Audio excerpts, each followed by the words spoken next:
Okay, it's 7:30. We're going to get rolling here. Make sure our YouTube is running. So yeah, if you guys want to text a guest, you can let them know we're live on YouTube. For whatever reason, Facebook is tripping. Okay, so I'm going to start letting everyone in. Okay, here we go. And I'm going to start the record.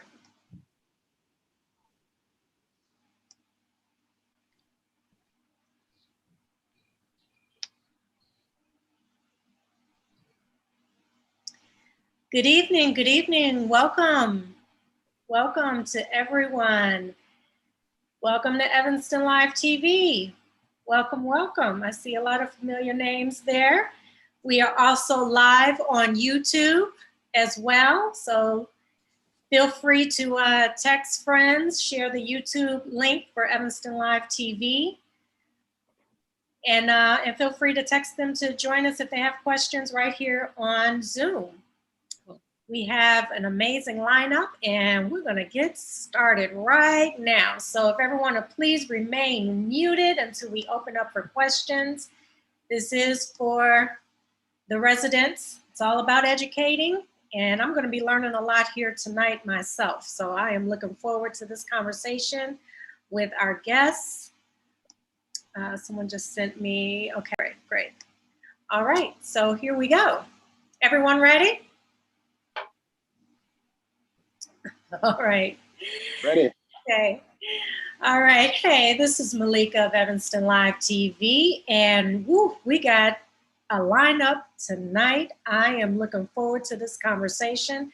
I cannot tell you how many times we've heard the word TIFs in council meetings, in forums, during the election here in Evanston, and you'd be surprised how many people don't know really what are TIFs? What does it mean exactly? What is the power of TIFs? How does it impact our homes, our household? What is the true meaning of TIFs? And what are the pros and cons of TIFs? Many people were the same way about FOIA. And thanks to then City Clerk Devon Reed, who is now Alderman of the 8th Ward, now we know all about FOIA. And it is because of our longtime resident who ran for 7th Ward Alderman, Mary Rosinski. She's a realtor. The woman knows zoning like no other. She knows her zoning. She is ready to educate everyone in Evanston all about TIFs. So this is going to be regular. It's going to be. Actually, I've called on Tom to help do the education. I am trying to self-educate because it's been very hard to get a full picture of this. And I feel one thing that we don't have in Evanston, I'm hoping this will be the beginning of a number of real community conversations where we're not just presented with a plan, but we're presented with an opportunity to talk and say, well, this is working, this isn't working. But Tom has been studying, and I'll go, Tom, you're going to be next, but Tom's been studying TIFs and writing books and exposing the wherewithal. So you can do your introduction to Tim in Chicago. And I've been following Tom for a couple of years now, and he's phenomenal.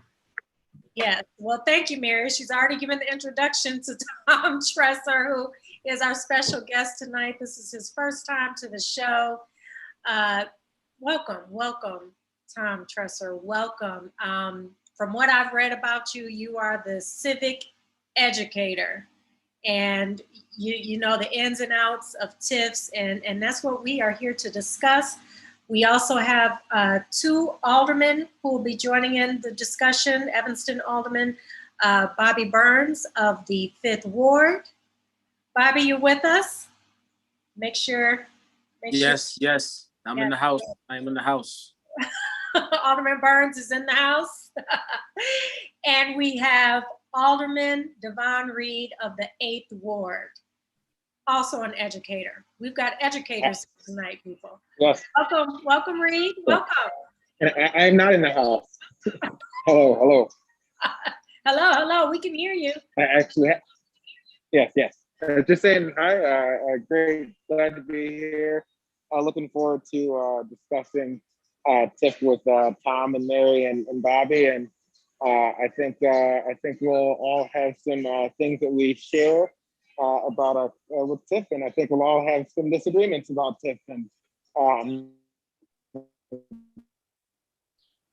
But we're listening. Devon, you're going in and out. Last we heard is we will have some agreements and some disagreements. Dialogue and looking forward to it. All right. Yes, I think this is. Yes, and we can end it. Yeah, we'll have some agreements and disagreements, and I'm looking forward to the dialogue. Yes. I think you got a slight delay there, Devon. All right, so we're going to get started here, everyone. Tom, now, TIFs.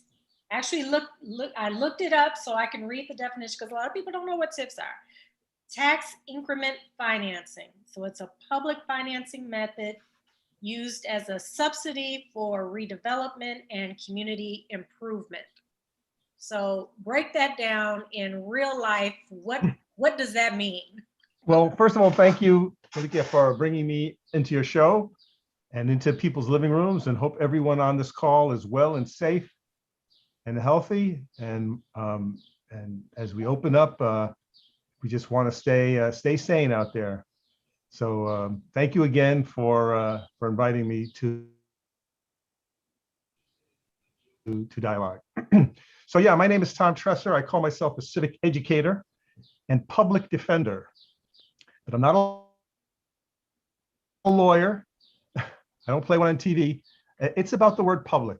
So people should know my bias, I guess, a little bit about, where I'm coming from is we at the Civic Lab, which is a nonprofit do tank for civic engagement and social justice, we value the word public very highly. So that's what you have to know. Everything that I say is going to be based on that lens. And we look at Chicago and civic politics through a racial justice lens. So we have to know how we got here. So it's not just looking at a program and just looking at it without context. We have to know a little bit about the history of the place and the space that we're talking about. And it's very true for TIFs. And so that's our bias, that we want to defend and lift up our public stuff, our public services, our public sector, our public spaces. So that's I don't know what you want to say, a bias or a point of view that informs our work. So we got into this looking at tax increment financing, or TIFs, as part of that stewardship of public stuff. And in this case, we're talking about property taxes. So how your property taxes flow in your place is a big deal. And it will determine, I guess you could say, the health of your public stuff, your city, your public services, such as public education, public parks, anything that has the word public in front of it, right? So if before we get into the discussion of what a TIF is, it's important for people to realize that's what we're talking about. We're talking about your property taxes. So if everyone on this call is an owner, then you just remember, your property tax bill, or go to your desk and take it out and just look at the property tax bill and remind yourself of what are the units of government that the tax from your property funds. And like everywhere in America, the number one thing that your property tax funds is public education, right? In Chicago, it's about 60 cents of the dollar, but in Evanston, it might be a little higher. I think you guys would actually have the exact number. 67%, 67. 57, yeah, that's what I thought. So it's almost, a little south of 70%. So that's kind of it's important to hold that high in your head as we get into this conversation. For $1 of property tax to go missing, there are consequences, right? And so that's my concern as someone who's concerned about the public space. All right. With that said, let's talk TIFs. So tax increment financing is a thing that was created in California in the late 50s. It came to Illinois in 1977, and it's a way to subsidize a private development in so-called blighted areas. But what does that mean? When we say that's a blighted area, or we say, Malika, you live in a blighted community, I don't think that's a compliment. You know, if we say, Mary, your community is blighted, I don't think people appreciate that. But we have to ask, who blighted who? Now, I can't speak about Evanston, but I can sure speak about Chicago. And we can say that Chicago, the history of our community and how it's laid out and who lives where and who gets resources is a history of racism, right? So that's a reality that we have to start with when we talk about TIFs. So it's in the statute. We have to address the word blight because that's what they use. So what the second thing that we have to talk about with TIFs is this idea that the market has fled and that something that wants to be built in this so-called blighted area couldn't be done through normal financing. In other words, Tom Tresser wants to build a mall in the 5th district where Bobby is the representative. And I, Tom Tresser, want to build a little strip mall with a 7-Eleven or a dry cleaners or what have you, a flower shop, that sort of thing. And I go to the bank and I say, I'd like to build this little mall. And it's about $10 million to build this mall. I've got $5 million. I need a $5 million construction loan. The bank will say, Tom, that's a blighted community. That's a dicey community. Now, sometimes that's code for a community of color or a poor community or a working class community. There's just not a lot of wealth. So what does the bank say to me? Well, because that community is blighted, we got a problem in lending you money because it's going to be risky. Folks are poor there. They might be stealing from the stores. Your stores might be vacant. You see what I'm saying? This is the curse of the blight. So we can lend you the money, but it'll be at 25% interest because it's risky, they say. And I say, I can't afford that. If I took that money at your interest, I would be charging rates so high that nobody could afford to rent. I need some help. Is there any free money that would help me build my little mall in this so-called blighted community? And the answer is yes. If there's a TIF there, I can get up to 30% of the cost of this project. That Illinois statute? That's in the statute. Mm-hmm. Yeah, so the Illinois statute allows municipalities to create TIFs. You don't have to, but the statute gives you, the city of Evanston, the permission, just like it gives the city of Berwyn or the city of Chicago. And all the TIFs are within your city boundaries. So the TIFs of Evanston don't, overlap or touch the TIFs of Chicago and so forth. So what happens is the law says, because we want this mall to be developed, it's a public good, people will help build it. So those are jobs. And then people will work in it, which is, jobs. And then people will come and have commerce and they'll have services. So they'll have the flowers and the dry cleaning and the whatever, that's a benefit. So for that reason, we're going to give Tom Tresser Development, whatever that is, $3-4 million, whatever the proportion is to the whole project budget. Now, it's not a loan, but it's a gift. Now, what happens if my mall fails? So I open it up and I made bad judgment and it just fails and I have to sell it. It goes in receivership. Does Evanston get its money back? No, it's gone. What if it's a successful project and I sell it to Mary Rosinski's bank and it cost me 20 million and I sell it for 40 million? Does Evanston get a cut of the profits? No, I keep it all.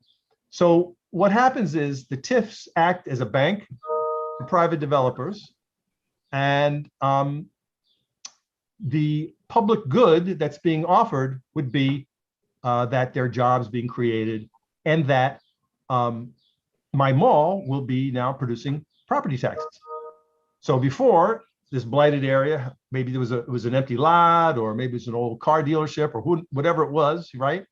Now it's got the little mall with the stores, and they're producing property taxes, whereas before there were none, or certainly very little. This is where the increment comes in. So I'm going to hold up this diagram that you may have seen many times. And what the blue at the bottom represents, that little blue bar, that's called the base, which requires a little bit of explanation. So for this TIF that they want to create in the 5th Ward, they drew some lines and they said, this is the dimensions of our TIF district that we wish to create. 2021. They count up all the properties inside the TIF district, and the county will tell you how much property taxes those properties are generating, like right now in the current year. That is called the base. So you see that? And what you want to notice about it is it's flat. So if all the properties in the 5/5 TIFs are producing, say, $1,000 of property tax, for argument's sake, when we start this process, you'll see that that rate is frozen for 23 years, right? The line is flat. Does it have to be 23 years? Yes. Oh, so they can't go to 15 years or 10 No, years? it's 23. They can end it early if they want to, but it's 23. And they can extend it if they wish. If those properties are pulling out $1,000 in property tax at the beginning of the TIF, 23 years later, the units of government that that you guys rely on to deliver services is getting the same $1,000. Now, what the little yellow triangle represents, that's the increment. So say now in year 5 of the TIF, 5 years from now, my mall is built, other things are built, property values have risen inside the boundaries of the TIF. And so now, instead of the $1,000, which was the base here, now it's $5,000 property taxes being collected. This is where the word increment comes in. The TIF collects the current value, which is in our example of 5,000, minus the base, which we said was 1, the increment being $4,000. So that's how much money goes into the TIF piggy bank. Okay, the city of Evanston and the county of Cook and the Board of Ed and all the other groups on your property tax bill still to get that 1,000 that they got 4 years before from all those properties, but not a penny more. And so on every single year, they do this process. So it's now, say it's 20 years later in the future, and say that little area is done very well, and there's more malls, and maybe someone put a high rise up in there with 200 units. So who knows? It could be a whole gold rush. And say now, in year 20, all those properties are doing $100,000 of the property tax. Whoa, that would be awesome. Except $99,000 would not be going to the city, would be going to the TIF. And now, so you say, oh my God, so what is all that money doing building up in the TIF piggy bank? Where does it go? What's it being used for? It's being used to pay down the debt that the city incurred in the first place. So when this whole thing gets going, one of the questions is, what are you building inside the TIF district? So maybe we'll hear about that tonight, but whatever that is, it could be a mall, it could be a housing project, it could be multiple things. Where's the money coming from to give the developers? If it's not already in the TIF, well, it can't be because it's just being created. They're going to have to take out a loan. And they meaning the city of Evanston. So Tom Tresser Development wants that $3 million, as you're promising me for my TIF, but Evanston doesn't have it ready to go. So they'll go to the Bank of Evanston and they'll take a note. Give me my $3 million. And then every year we got to pay that note down plus interest. Now, You have to, or the city's doing it? the city is paying the note. Okay. They're collecting the property taxes and paying that note. Now, another project comes along a few years that has nothing to do with Tom Tresser's mall. It's a whole nother thing, but it's in the TIF district boundaries. They could fund that with that money. And it just requires the city council's approval. So the mayor may propose it, or the person who runs the economic development program your department, may propose that, but in the end, the council has to bless it. So that's how it goes. That's what TIFs are. And the question that we have, I think that's a public policy question, is under what circumstances do we give public money that should be going to run our schools, our fire department, our libraries, our parks? When do we give that to a private person? Because that's what we're doing.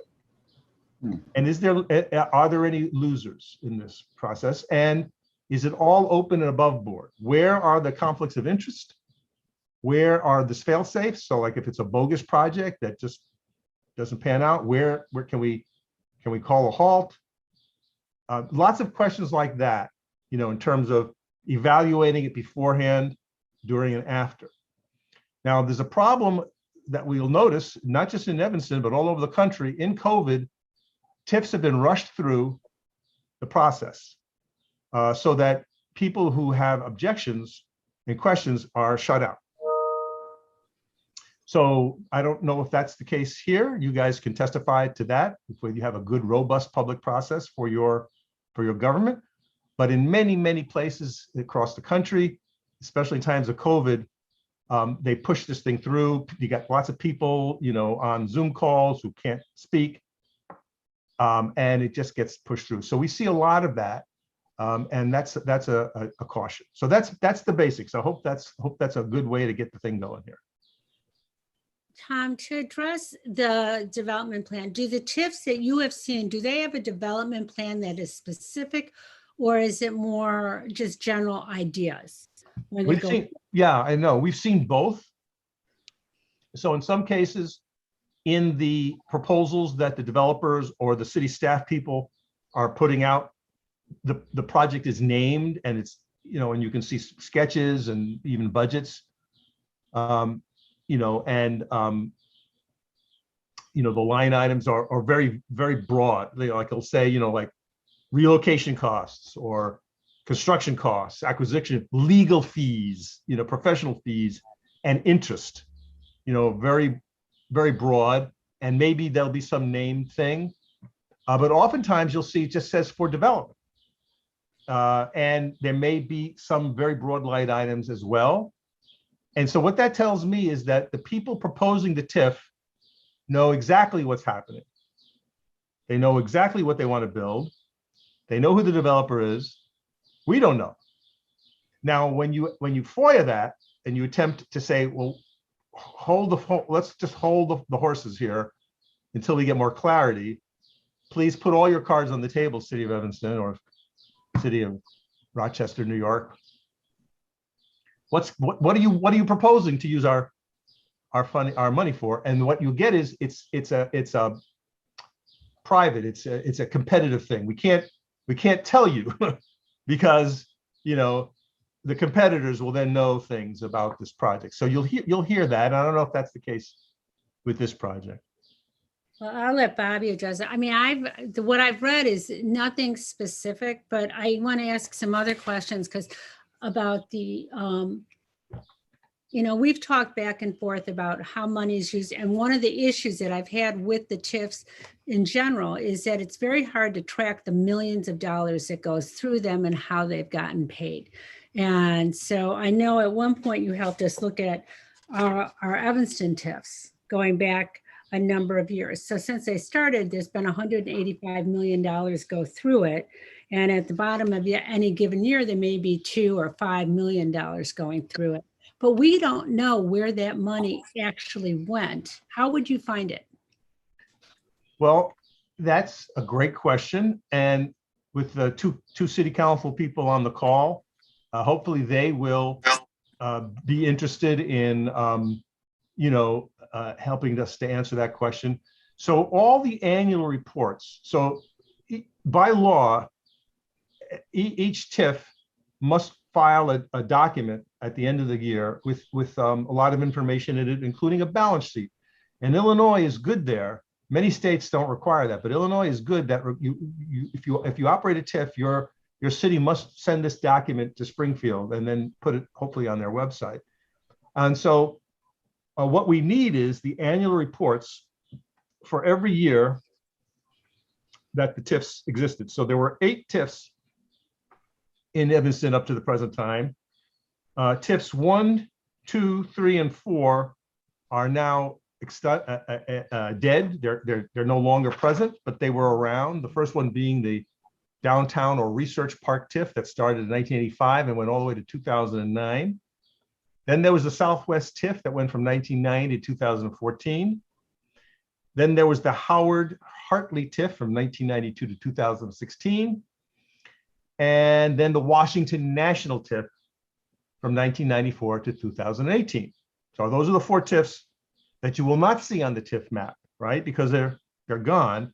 But we have to know about them because they were around for so long and they took so much money. The 4 TIFs that are operating presently in Evanston are the Howard and Ridge TIF, started in 2004, the West Evanston TIF in 2005, the Dempster and Dodge TIF in 2012, and the Chicago and Maine TIF from 2013. And what is on the table now would be, I guess, TIF number 9, the so-called 5/5 TIF.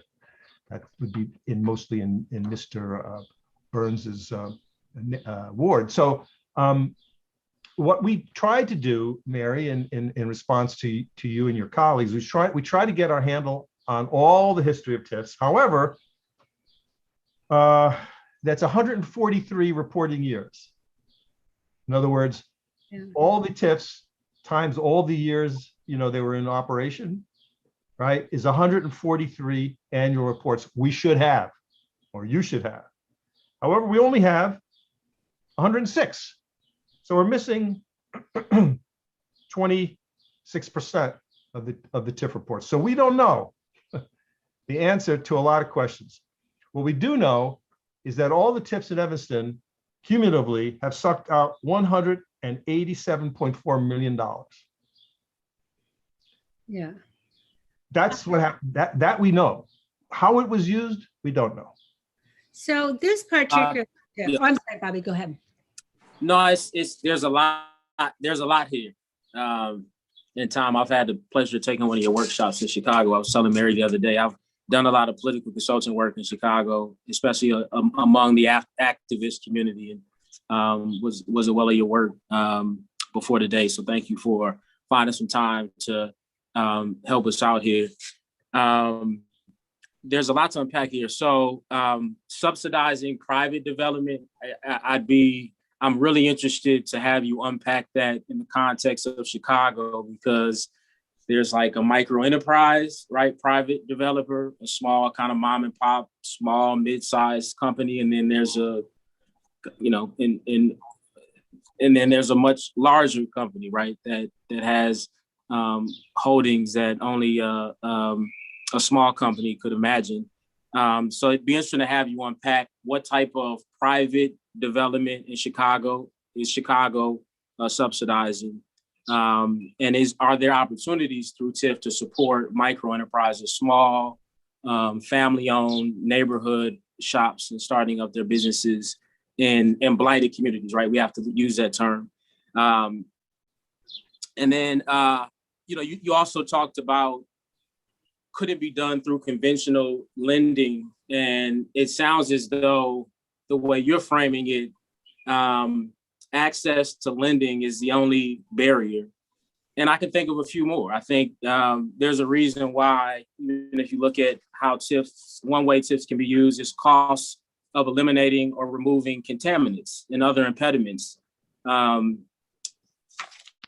That's a big one when you consider brownfield sites, which we have one not in this TIF district, but in the neighboring TIF district, and we know money can be ported in order to support TIF projects. But that could be a barrier to a developer of any size if there's a significant financial cost of remediating a brownfield site. So I think there's, and I won't go down the list, but I think there's some other barriers besides just going to a bank and them saying, you know what, we won't lend to you. And then also they are still going to a bank to get a portion of the development costs lent to them. So there's still a bank involved, but it'd be interesting to unpack that a bit. And, TIFs also can be used for, kind of general financing and public infrastructure improvements, so including streets, sewer, water, and so on and so forth. So I think it'd just be interesting to unpack again what type of developers and the size of developers that Chicago has decided to mainly support. What are some of the other barriers to improving communities that are in the early stages of redevelopment?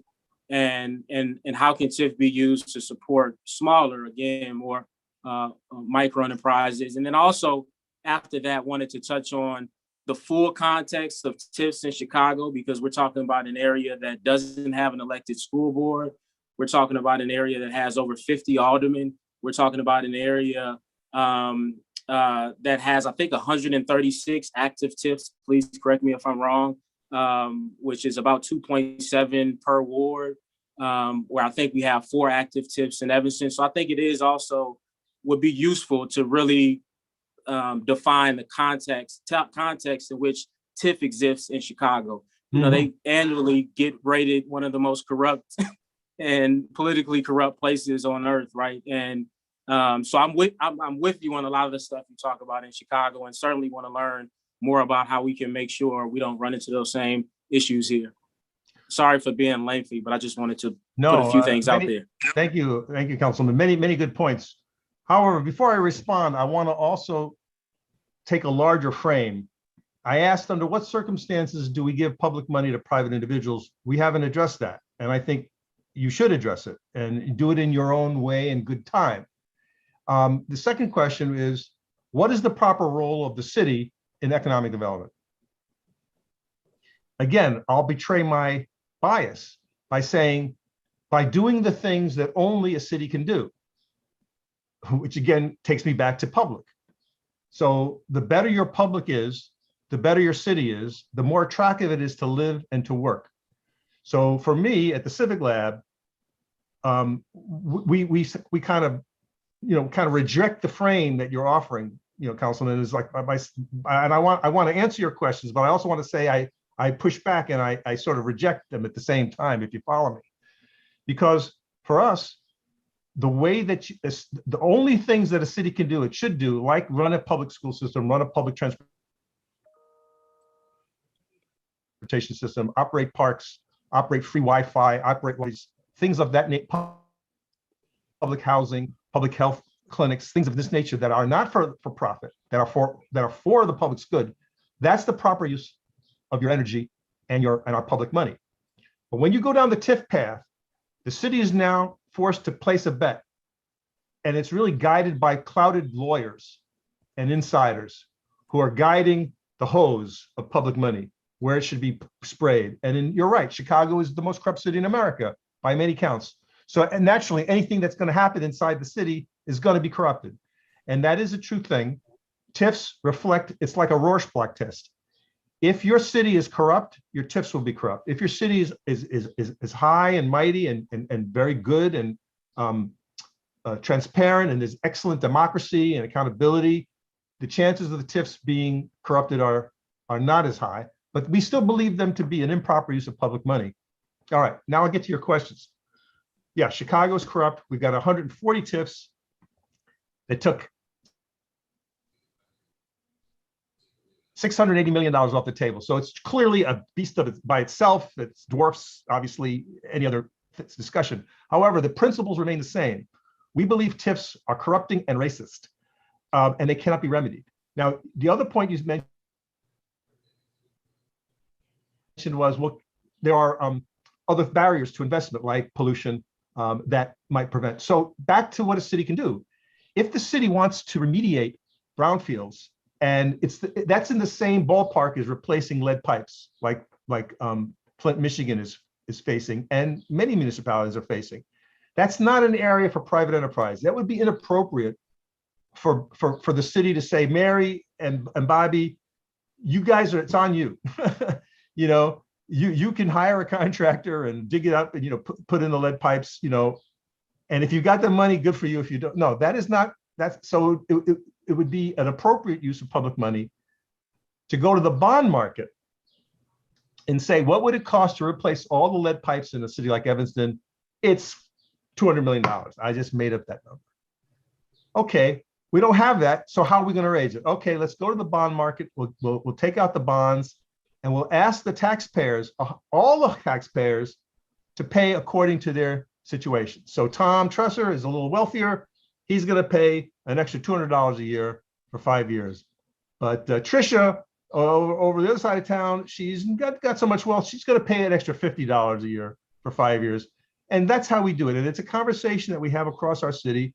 And it could be that I don't even need my pipes replaced, but I'm okay with my extra, because it's part of the body politics. It's all discussed and everyone's going to benefit. You know what I'm saying? That's the kind of thing that a city does big time. But putting a mall on 110th Street owned by Mary, you know, that, yes, I'm not against malls. I just don't want public money used for private enterprise under any circumstance.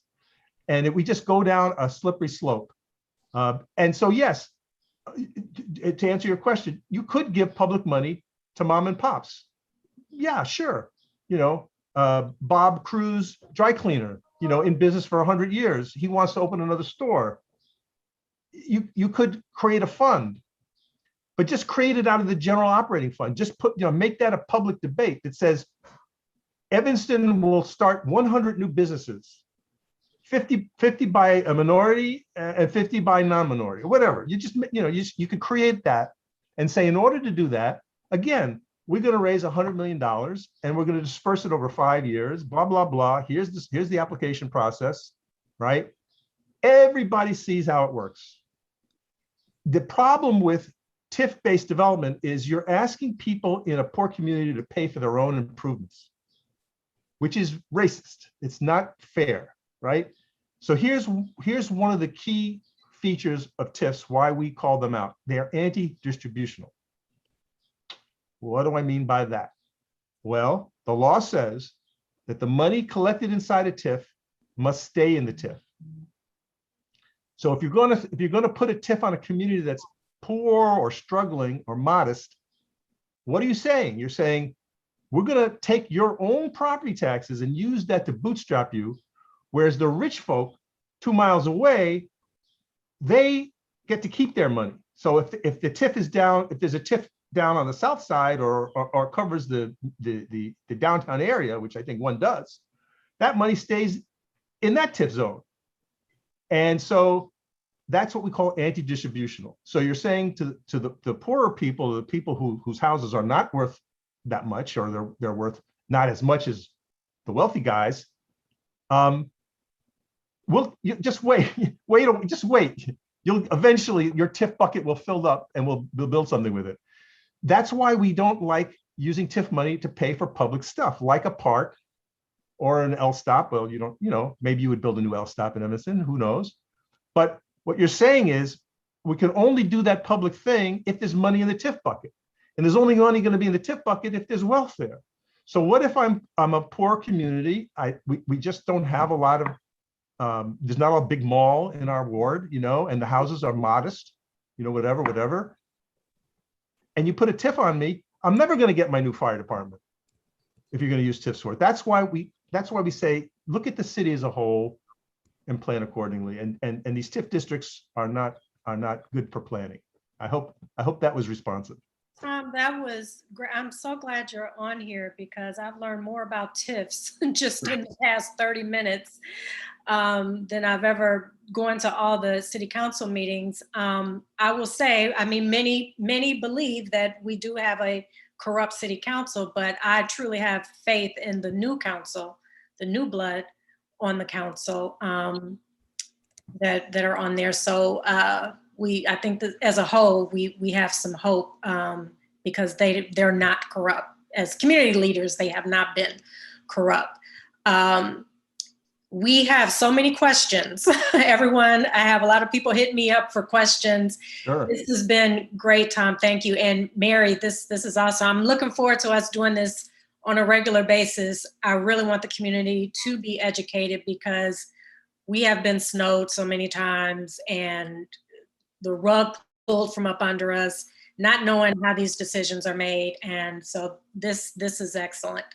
The first And one. Malika, real quick, after you get to the questions, if I could respond, I want obviously everybody to get their questions off first, but I just wanted to put that in there. Okay. We did set it for an hour, but I think we are going to go over because this is, it's important to me that the residents get their questions in, and I definitely want to hear from our council, our new blood that I'm excited about.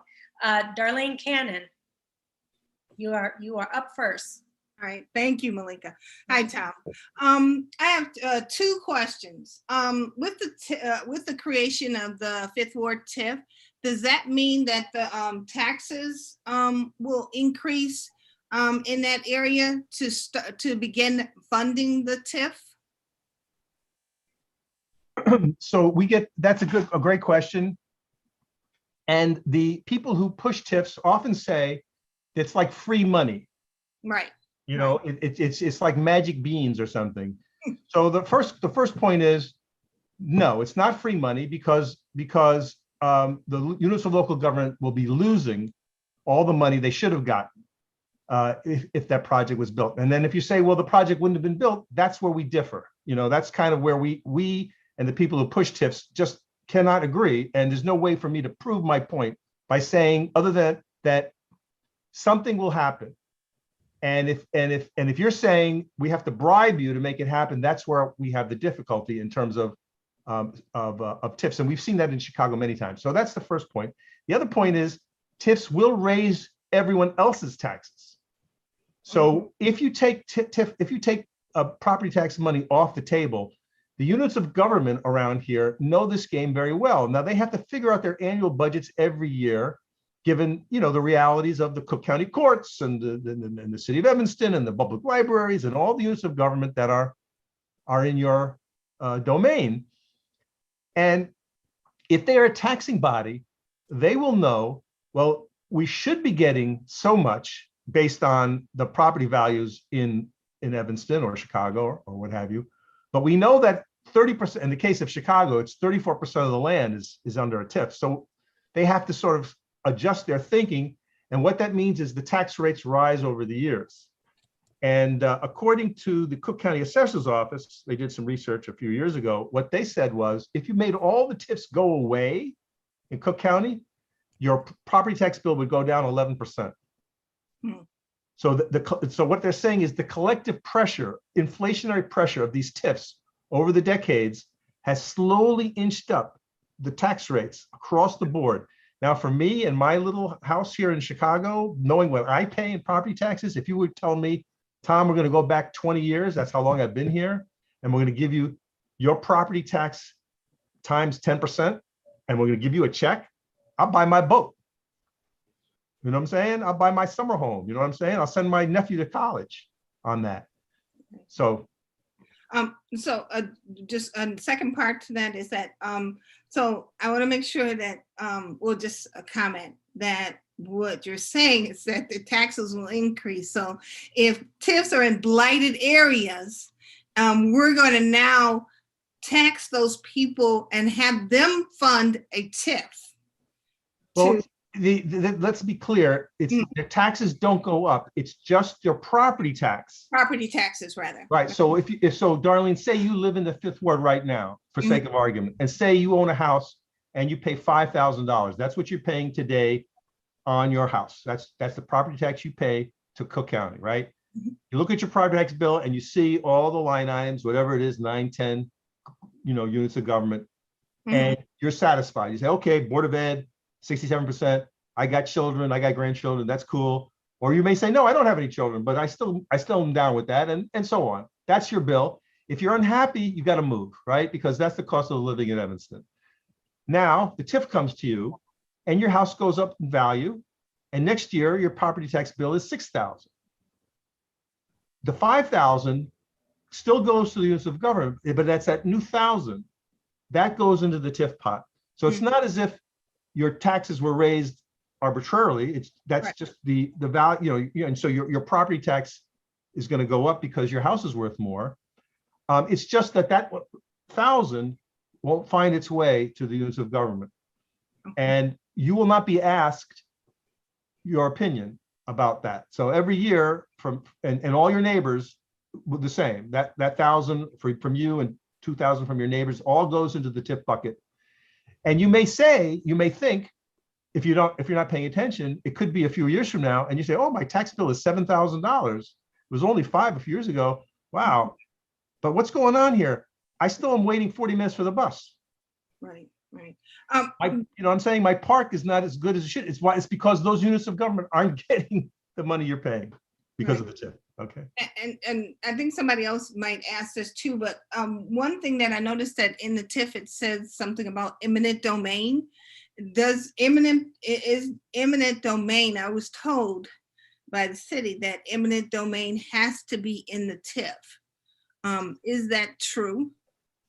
Well, as far as I know, the eminent domain powers can be exercised according to the city under a set of rules that have nothing to do with the TIF. So they could be doing two things at the same time. If there's something in property court, or what do you call it, tax court, or some owner is a delinquent, and it's an unsafe property, they could take that owner to court and wrest that property from them and demolish it.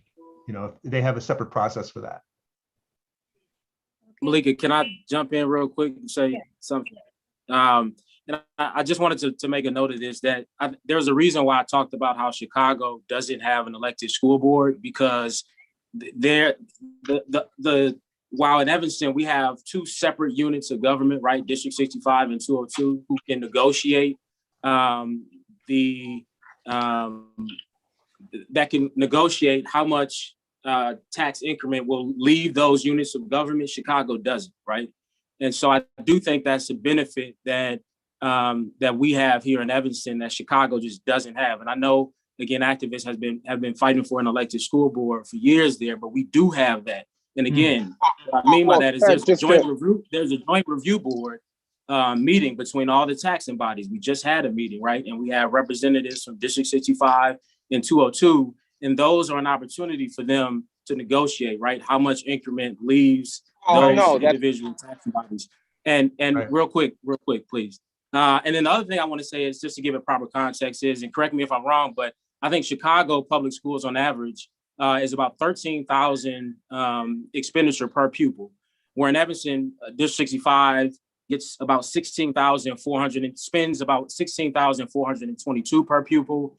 And District 202 is off the charts. We're number 13 in Illinois in terms of what we spend per pupil. So again, I think it's important to understand the context. When we're talking about money leaving those other units of government, one, they have the ability to negotiate what increment goes away from them, but also our schools are in much better financial position than Chicago is. And then the third thing I want to say before Councilman Reed steps in is that I also think we can't separate the importance of in trying to make sure that we're improving academic outcomes. We can't separate the need for underdeveloped communities to be developed, or areas that lack resources and opportunity to get resources and opportunity. And we can't separate the need for that from what happens in the school itself. And so I know, for the sake of an argument, sometimes those two things seem detached, but it's important that we're improving our public facilities and our public infrastructure, whether it's through TIF or another means, while at the same time the district is working on curriculum and other things that are going to lead to improvements. But it's all the same thing. So I don't want to, I don't want folks to get confused to make it seem like these two things are separate. It's the same thing. We have to figure out a way to improve both at the same time. And can you address too, Tom, because we do have a capital improvements budget for the things you were saying we do. And I was at that joint board of review meeting and I didn't hear any negotiation. So maybe if did they negotiate something? Because their budget goes up whether or not they get TIF dollars or not. And if that TIF dollar gets directed right to the TIF, then the school budget still needs to be right.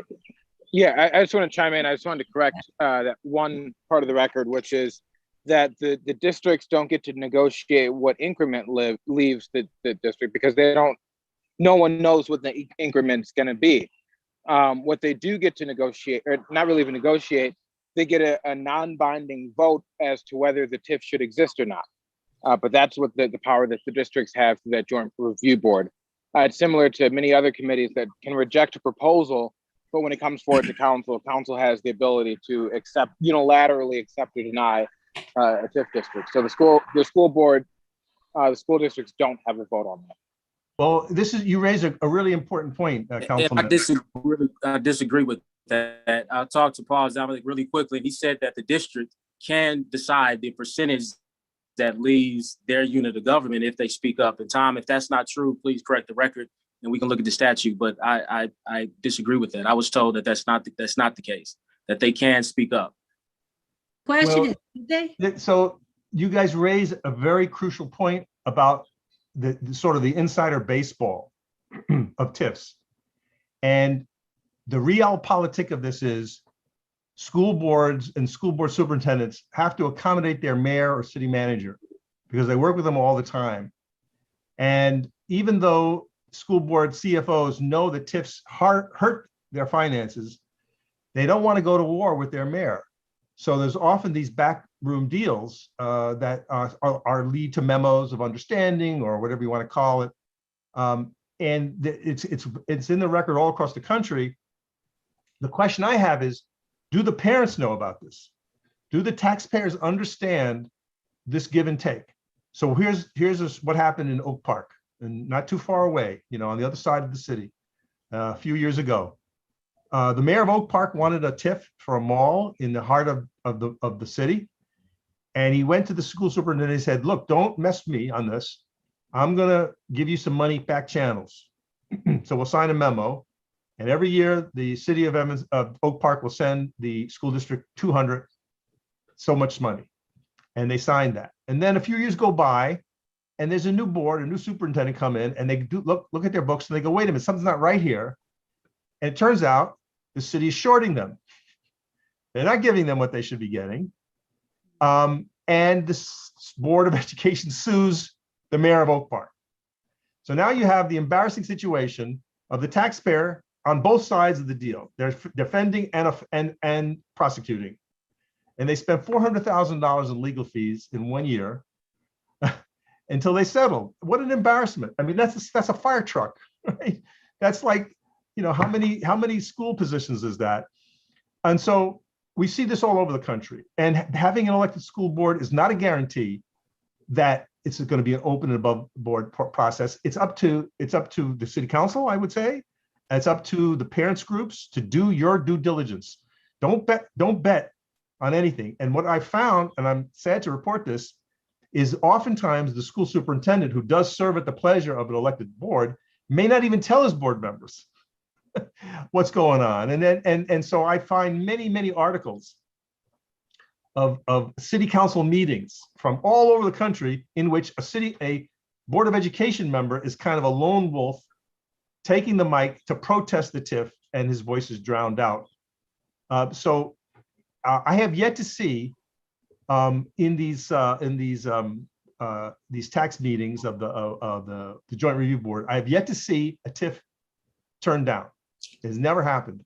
So usually by the time it gets to the Joint Review Board, it's a done deal, and that's not okay.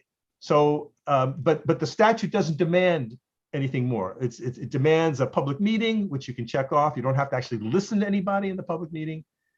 You know what I'm saying? So what we would like to see is, if there's going to be TIFs, we'd like to see a robust public forum.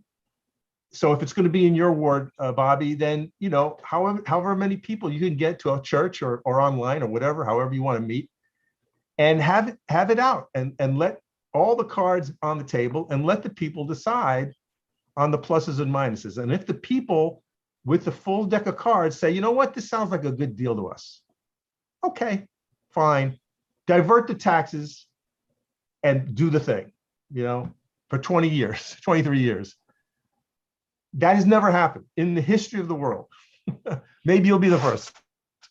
I hope so.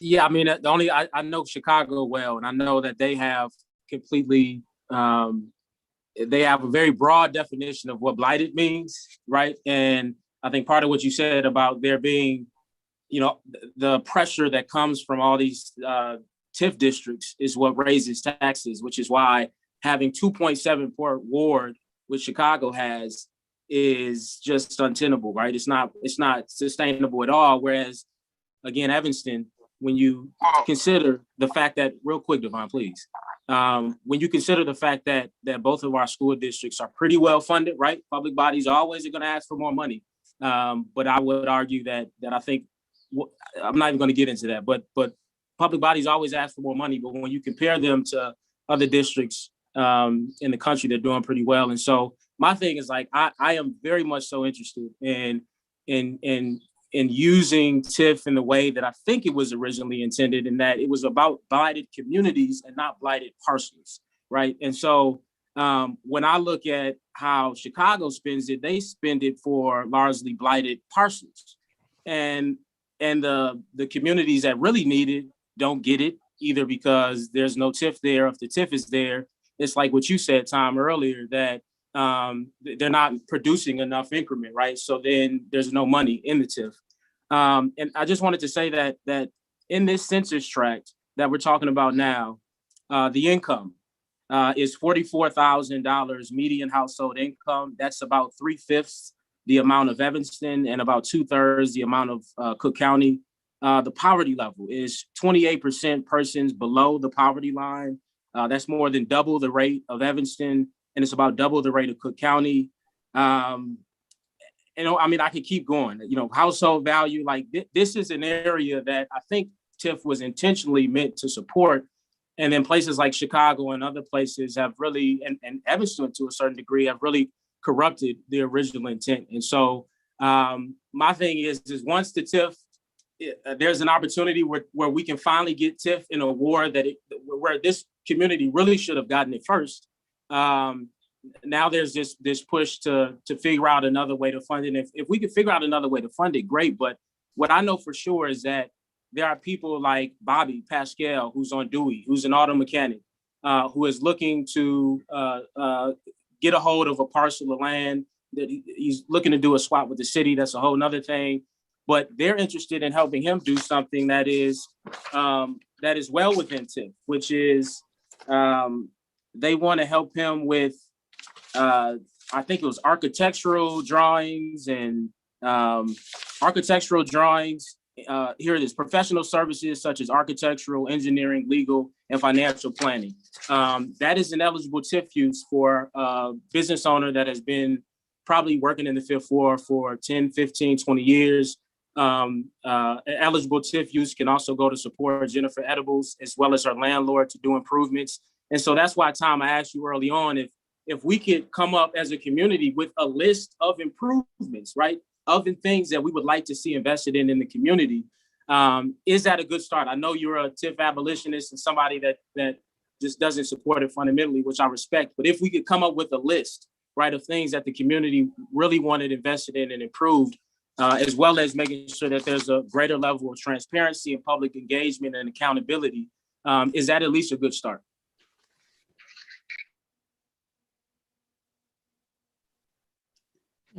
Well, I'm often asked questions like that, Bobby. Give me an example of a good TIF. No, it's so we don't. There's an old saying. It feels awkward for me to quote it in this space, but you can't take down the master's house with the tools the master built. So if the desire is to help people by giving them property or straight out cash for their business, just do that. Just have a program and fund it from the general fund. Put it in your budget and write up the specs and put it in the general operating budget so everyone can see what the process is. And so everyone will pay for it, not just the people in the Fifth Ward, but the whole city of Evanston will contribute to such thing. That's how I believe it should be done. So yes, is there a need in your ward for the gentleman and the lady that you talked who have been ignored, have been discriminated against, and we're desperate to try to find a way to help those good people?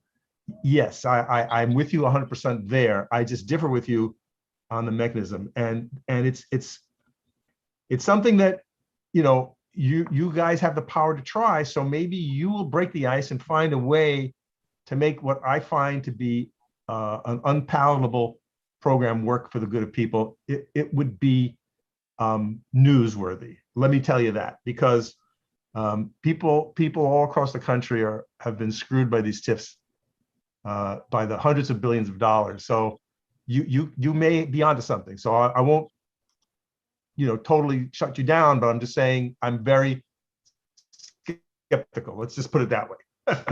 Be honest with you. I'm just very skeptical, but you seem like someone who's got a good heart. And so maybe you guys can wrestle with this thing. That's the best I can say. Thank you. Yeah, no, and I appreciate that. Go ahead, Malik. I was going to see if Alderman, I was saying thank you for that. That was some good discussion right there. Something to definitely think about. I wanted to get Alderman Reed in there, and then we've got residents lining up with questions. Go to the resident questions. I was just going to point out that the city of Evanston is about the size of a Chicago ward, and the fact that we have 4 TIFs, that's a decent percentage of our city in a TIF district. Particularly when you factor that into all of the land loss to and the tax revenue loss to nonprofits. So it is fairly significant. Now, I think we have like 40 or 50% of our land is off the tax rolls right away. So and I think there's only 2 eligible communities, maybe 3, that should have them in the first place. And I just want to make that clear. There are TIFs that exist today that if I was on the council, I would not support. Let's just be very clear on that. And I read you the demographics of the community that this TIF is going in, right? And it is on the mark in terms of, I think, what this was originally intended for. But please, let's get started. Okay, we're going to open this up to the residents. We are going to go over. Tom said he is happy to stay and answer questions. We have Meg Welch. Is she still with us?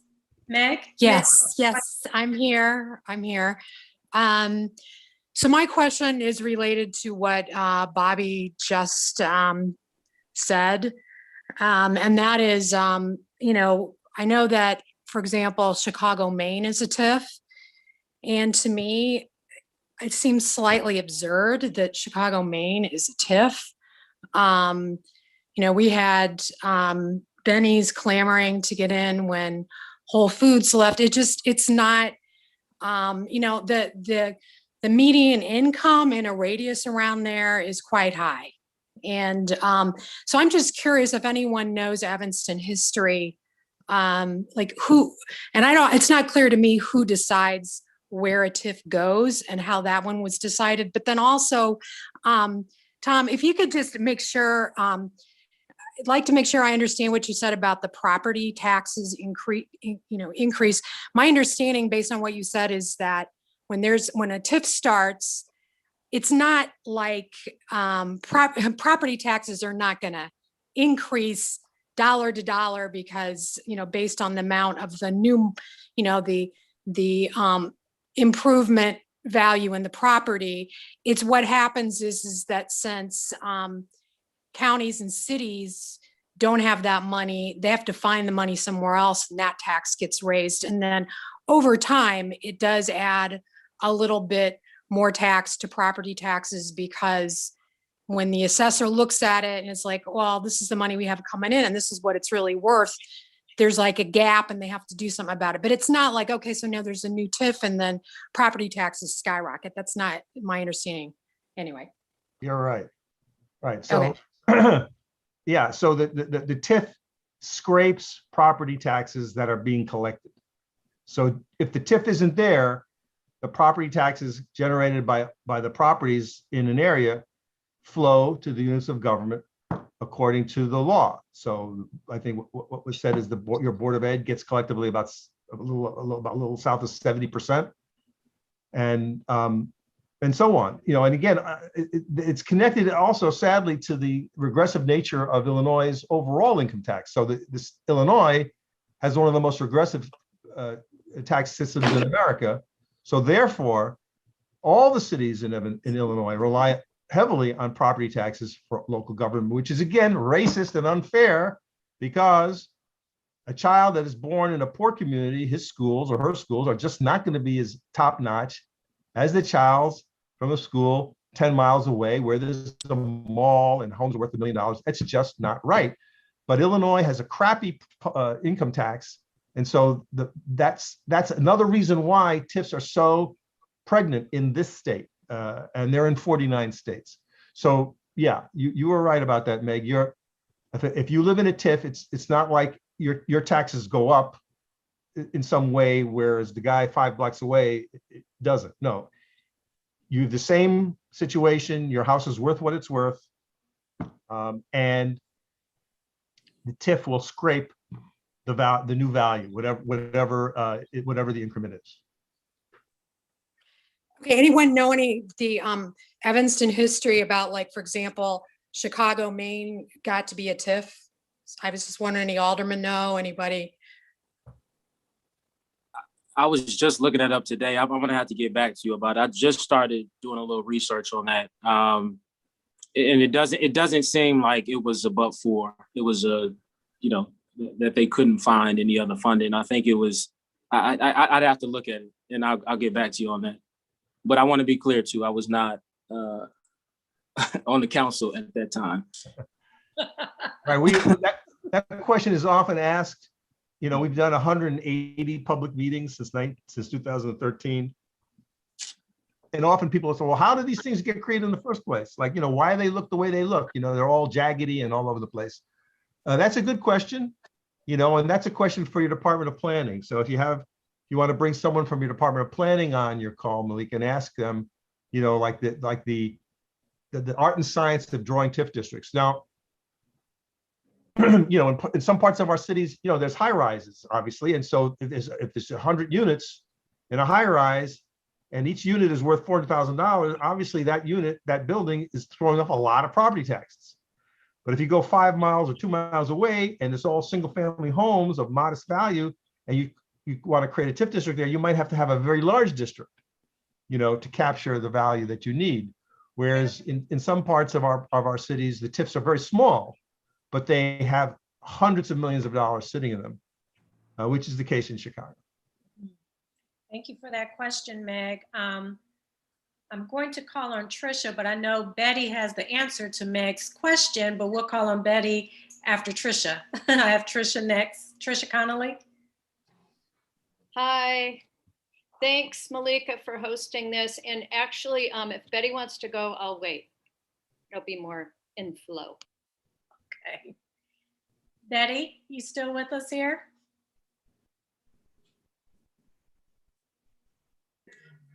There she is. I did that and didn't lose the picture. Good evening, everybody, and thanks, Malika, for this. And Tricia, if you remember, the Chicago TIF came into play because they said there was no opportunities and things for business to develop. It was a depressed area in terms of business being developed, and that they really couldn't be developed there without some assistance from the city, because there was infrastructure that had to be done that the developer could not pay for. So if you look at how the lines and stuff was drawn for that, it include all of the new development. And so that's how that got done. So like the TIF in the state law, I encourage you to read the state law. That whole deal, it is long, but it will tell you everything you need to know about a TIF. And that developing an economic area is one of the permitted things. So they looked at it, they talked about it, the neighbors did have meetings and everything. And the one thing that they kept asking their alderman Well, when do the community get a chance to speak? And they said, oh, well, we had the public meeting. And they said, but the community, we need to pull the community together. One thing that Evanston have done, and it became a precedent here in Evanston, that they have community meetings on their TIFs before they are developed. They did it back in 2005, kind of with the blessing of the planning department, because when they had to bring the changes and the amendment through the planning department, and the planning department board looked at it and say, what did the people in the community have to say on this?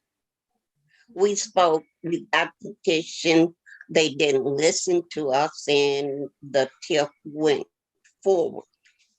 And so that TIF went forward.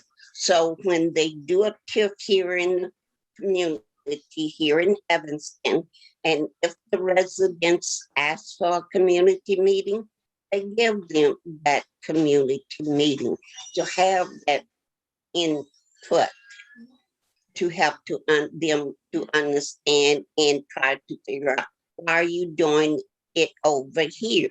Like the people over there on Chicago Avenue was saying, this is not a blighted area. True.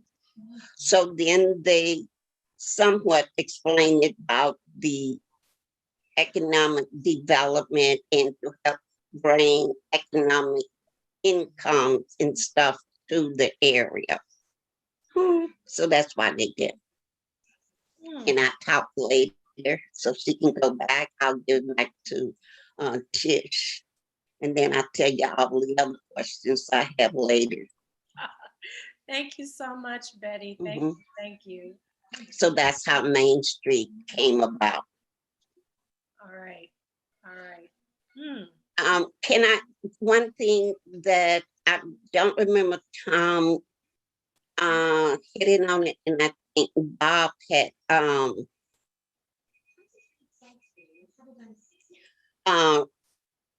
Alderman Burns asked that they developing a new TIF in the 5th Ward. And that TIF is abutting the existing TIF. So you have to be careful with the city and them putting up TIFs, because when the TIFs start abutting each other, they can loop them into the same TIF. And all of a sudden you got one big giant area of TIFs. Correct? Thank you. Yes, ma'am, that is correct. Just to give real quick, just to give, oh, go ahead, Tom, I'll go after you.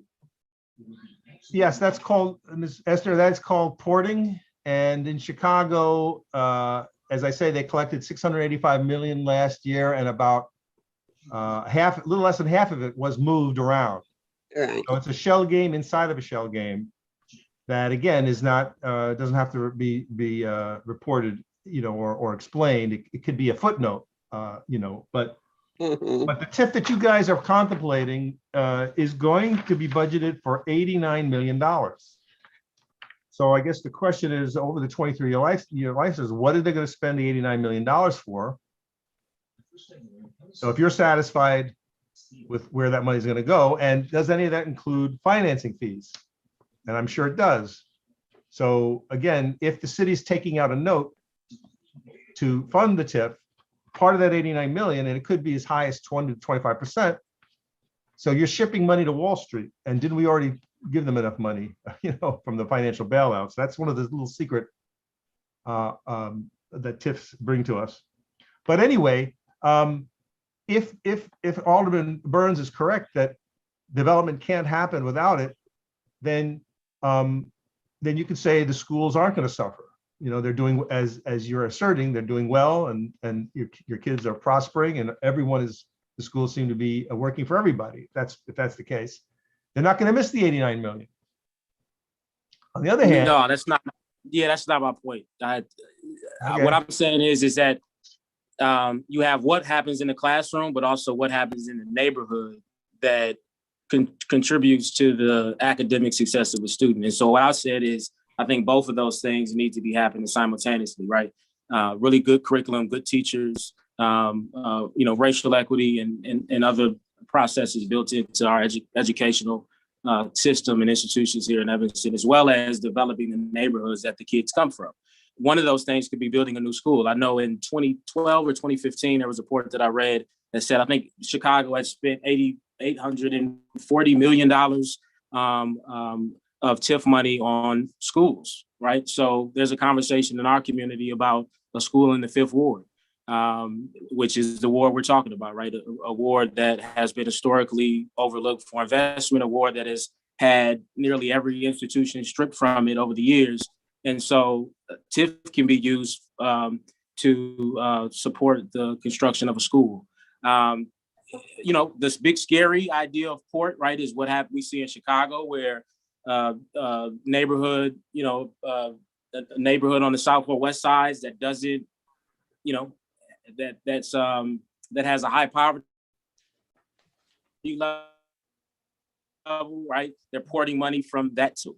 But in the Fifth Ward, what it could be used for is to port money from the 5/5 TIFs to the west area, whatever it's called, TIF, to remediate a brown site that's contaminated in the back of public storage, right? So my point is that if we name what it is we're trying to use this money for as a community, and we do that thing, right? We do that investment.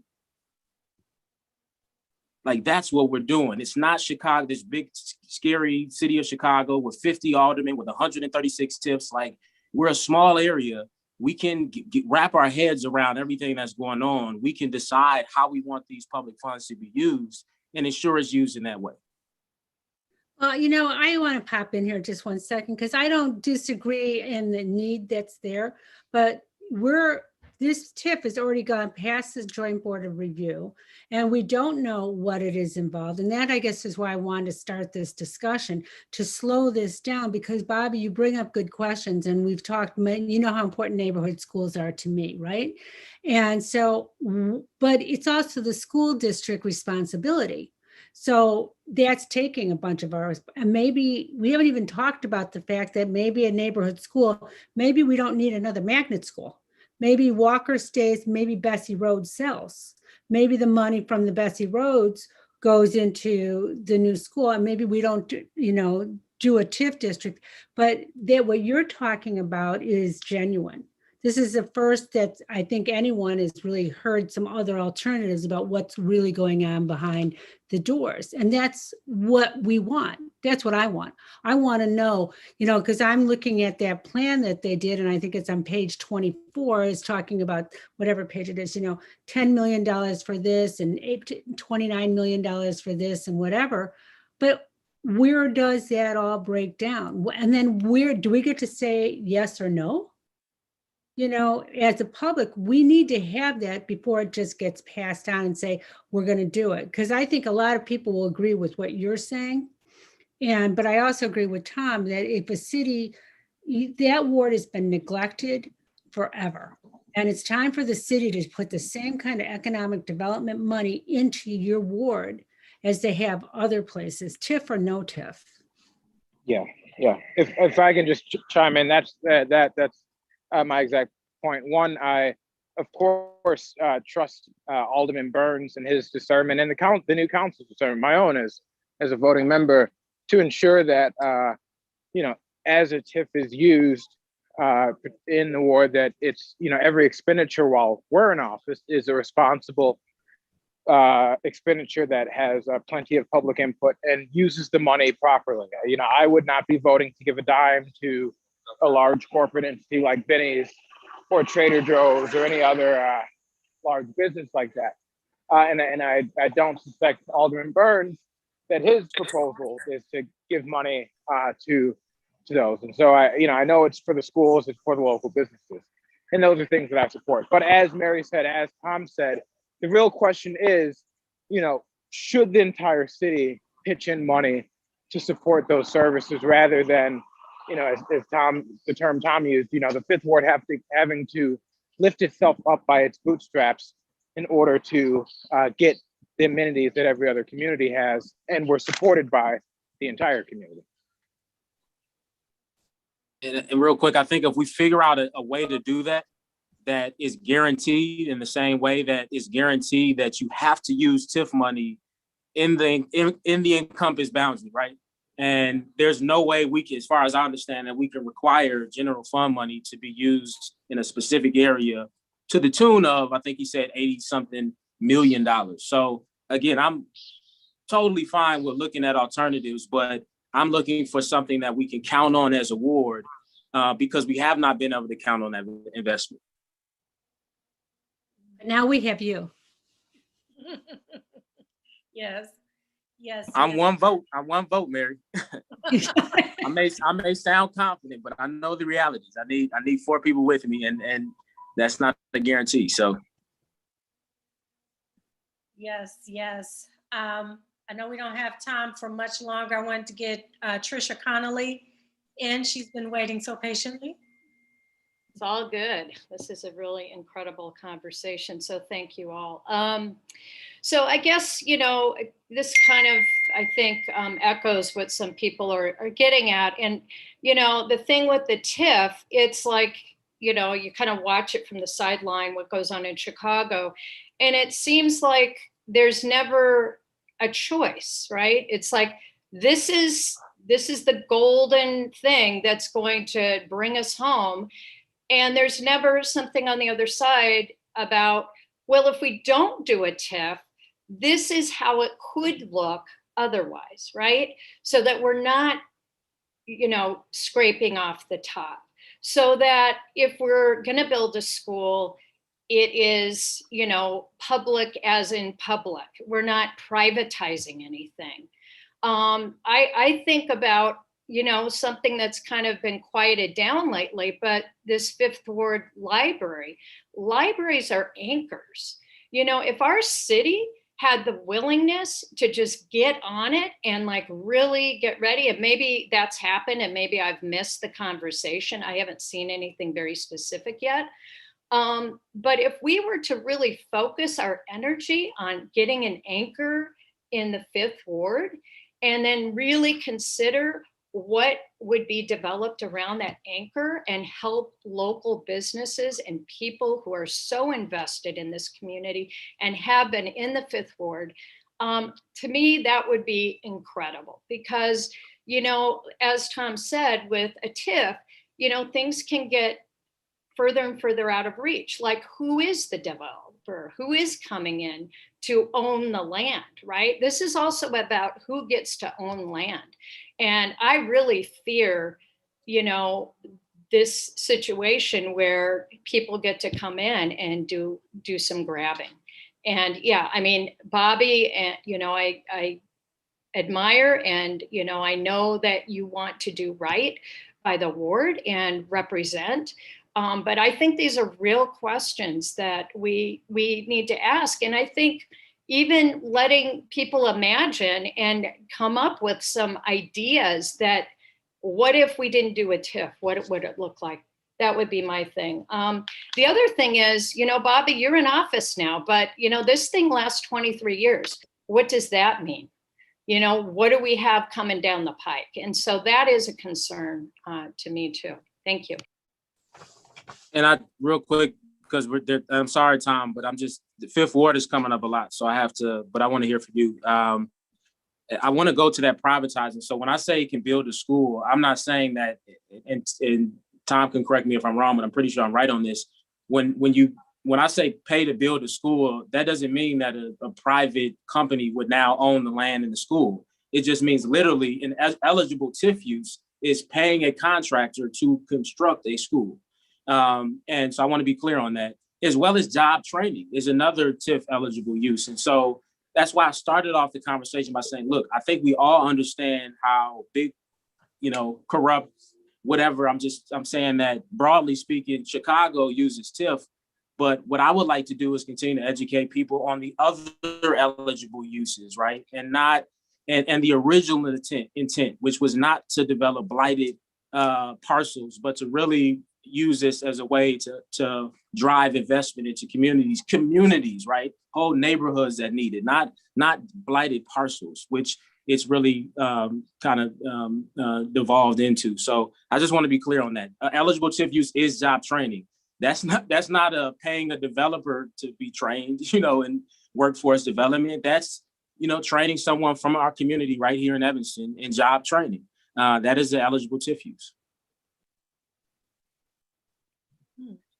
Tom, did you want to respond?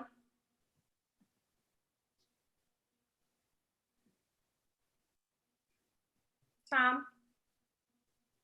Hi, I think we've had an amazing conversation here that you have unleashed, and it's a very stimulating one. It's very rare. In fact, I'd say it's unprecedented to have two sitting aldermen in this conversation and well-informed and robust conversation. It's a credit to this body that you guys are willing to engage in this way. And I just think that's awesome, and more power to you. You can set a big example for all the cities. There are over 530 municipalities in the state of Illinois that have TIFs. And believe me, it doesn't look like what you're talking about.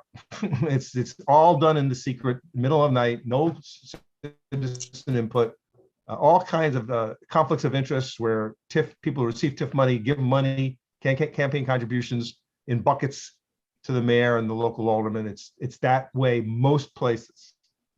So this is an awesome conversation you guys are having. I hope that you will continue it, and we'll be happy at the Civic Lab to participate as you see fit. I put some links into the chat, including the graphic, the famous triangle graphic that you can grab. It's a Word document. You can download it and use it as a coloring book for your kids.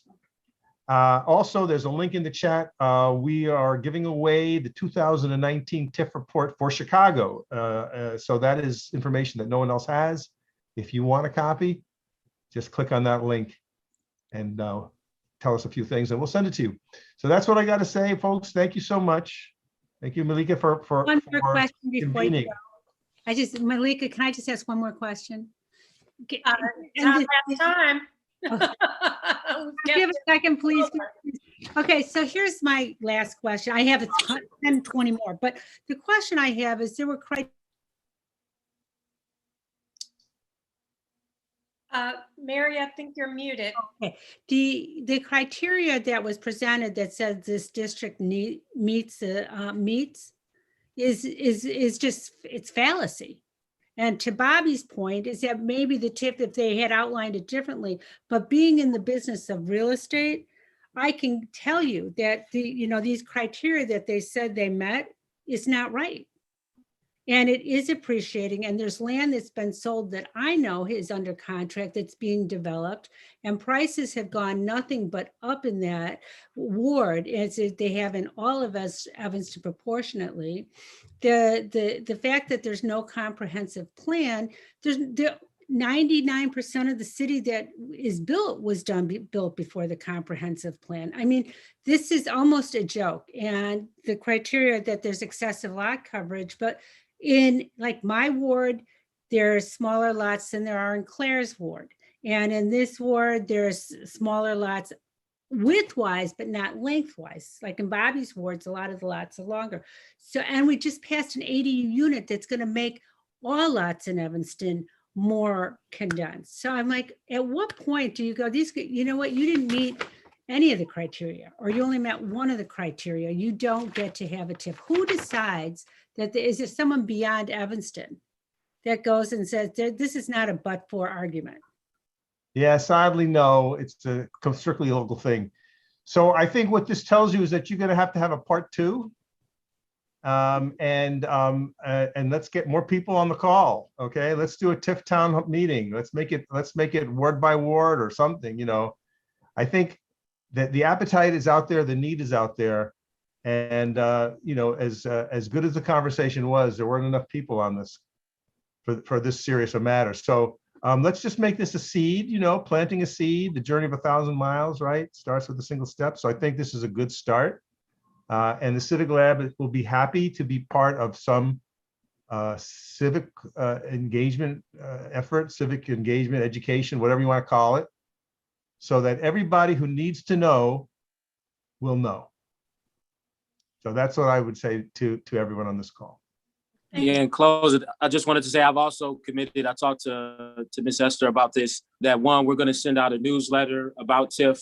Some general information about TIF with some links so people can self-educate, as well as committed to holding town halls beyond what the city is required to do. We're going to hold additional town halls, and would love for Tom and Mary and Malika and everybody else joining us tonight to come out and let's keep it going. Oh, yes, most definitely. And there is a Facebook page started called Evanston TIFs, where anyone can post on questions, things that they have, information, articles, anything that's relevant.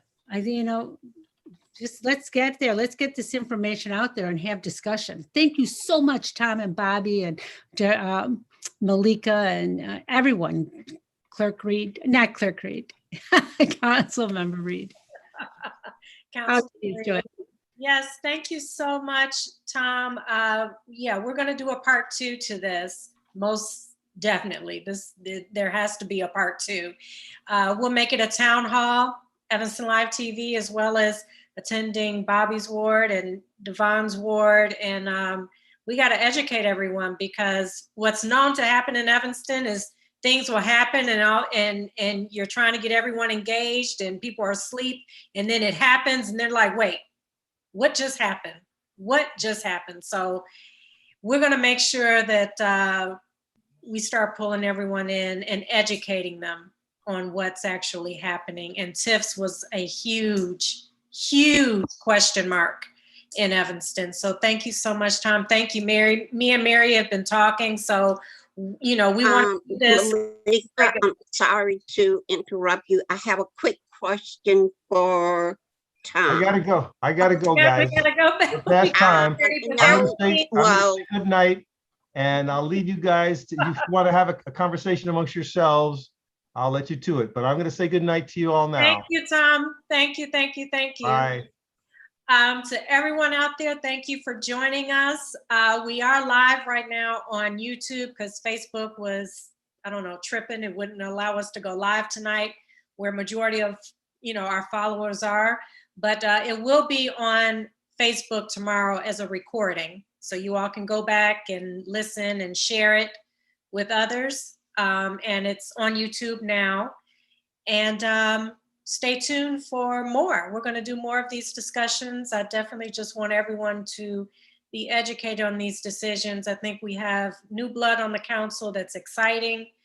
And they seem, they want us to be informed, and they're pretty transparent, and I like that. So let's be there. Let's stay engaged. They're opening the door for us, so we need to just walk on in and have some input and know what's happening. But Mary and I have been talking about doing this on a regular basis, so that's what we're gonna do. I love Mary. She's always been this person, so absolutely love her. So thank you to everyone for joining us tonight. Stay tuned on Evanston Live TV for the next one. We are gonna have a part 2, and you all enjoy your night, and please stay engaged as to what is going on here in Evanston. Our beautiful city of Evanston. Yes, yes. All right. Thank you, Trisha. Thank you. Thank you, Betty Esther. There's more to come. Thank you, Bob. Darlene, thank you so much. Fran. Everyone, thank you. Thank you. Thank you.